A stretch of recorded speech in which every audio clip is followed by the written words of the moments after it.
Inakusahan na rin ni dating Congressman Zaldico si First Lady Liza Araneta Marcos sa kanyang bagong video sa social media. Sangkot daw ang First Lady sa mga maanomalyaan niyang importasyon ng bigas at sibuyas. Buwelta naman ni Pangulong Bongbong Marcos, tinangka umano siyang i-blackmail ng kampo ni Ko. Narito ang aking unang balita. Sa gitna ng mga aligasyon ni dating Congressman Zaldico laban kay Pangulong Bongbong Marcos, may ibinunyag ang Pangulo. Hinapitan po kami ng abogado ni Zaldico at nagtatangkang mag-blackmail na kung hindi po namin kakanselihin daw ang passport niya, hindi na raw siya maglalabas ng video. Nauna lang sinabi ng ombudsman na hihilingin nila ang pagkakansela ng passport ni Ko. Kasama siya sa mga sinampahan ng kasong malversation of public funds at paglabag sa Anti-Graft and Corrupt Practices Act. Kaugnay na umano'y substandard of flood control project sa Nauhan Oriental Mindoro na itinawya ng kumpanyang SunWest na pag-aari ng pamilya ni Ko. Pagdidiin ng Pangulo, I do not negotiate with criminals. Kahit maglabas ka na ng video ng lahat ng kasinungalingan mo na pag-destabilize sa gobyerno, gusto kong malaman mo, Zaldi, makakansela pa rin ang passport mo. Hindi ka na makakatakas sa hustisya. Ang akusasyon maring pinabulaanan ng abogado ni Ko na si Attorney Rui Rondain. Wala raw siyang nakausap na kahit sino man sa gobyerno para itigil ang mga video kapalit ng hindi pagkansela ng passport ni Ko. Iginiit din ni Rondain na wala siyang kontrol sa paglalabas sa mga video. Sa panibagong video ni Kong, idinawit naman niya sa umano'y maanumalyang importasyon ng mga produktong agrikultural si First Lady Liza Araneta Marcos at kapatid nito. Ipinahinto raw ng First Lady ang investigasyon ng Kamara sa pagmahal ng sibuyas noong 2022. Iba pa ang kita mula sa importasyon ng sibuyas na hawak naman ni Martin Araneta, kapatid ni First Lady Liza Araneta Marcos. Pero hindi po natuloy ang investigasyon. Ang sabi ni Speaker, tinawagan daw siya ni First Lady Liza Marcos at ipinapatigil ang investigasyon. Kontrolado ng kapatid ng First Lady ang importasyon ng sibuyas. Ganito rin anya ang nangyari ng imbestigahan din ng Kamara, ang pagmahal ng bigas. Habang iniimbestiga nito, bigla na lang itong pinahinto ni Secretary Kiko Laurel Chu matapos niyang ipakita ang isang confidential report. Nakasaad dito na si First Lady Liza Marcos mismo ang may hawak sa mga rice importers.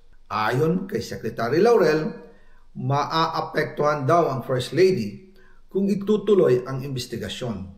Kwento ni Ko, namagitan pa si Presidential Son at House Majority Leader Sandro Marcos at sinuoy House Speaker Martin Romualdez sa investigasyon.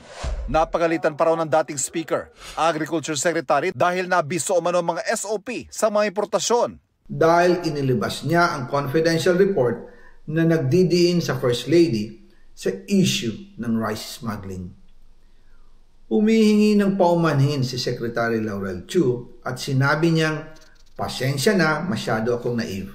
Nagreklamo pa si Ko tungkol sa importasyon ng isda dahil ilang kumpanya lang umano ang pinapayagang mag-angkat.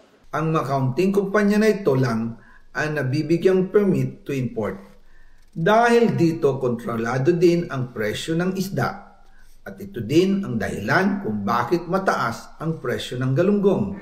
Hinihinga pa namin ng tugon na mag-inang Liza at Sandro Marcos, gayon din si Martin Araneta at si Romualdez. Si Chu Laurel, tinawag na masamang tao si Ko. Gawa-gawang paratang daw ito. Sa pagdinig ng Kamara nitong September 2025, sinabi ng kalihim na si Ko ang namimilit sa kanilang bigyan siya ng import permit. At ang rami kong tinanggal na listahan dahil maraming kalokohan. Sa totoo lang, nung panahon before my time sa importation ng isda. And ayoko nang sabihin kasi meron din isang congressman na humingi sa akin ng maraming allocation at hindi ko pinagbigyan ng isda. At ang pangalan nun, Zaldico.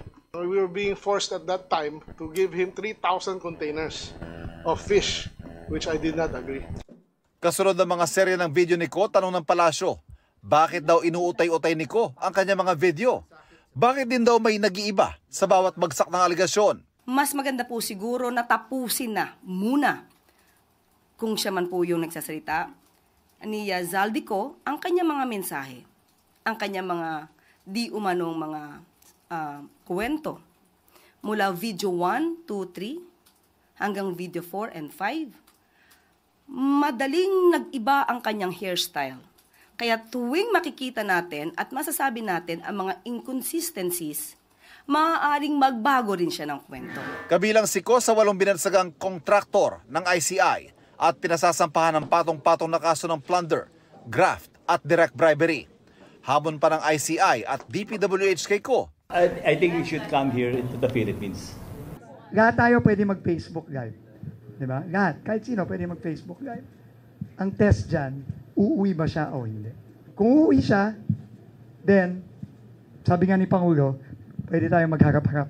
Ito ang unang balita. Ivan Merina para sa GMA Integrated News. Kapuso, huwag magpapahuli sa latest news and updates. Mag-iuna ka sa balita at mag-subscribe sa YouTube channel ng GMA Integrated News.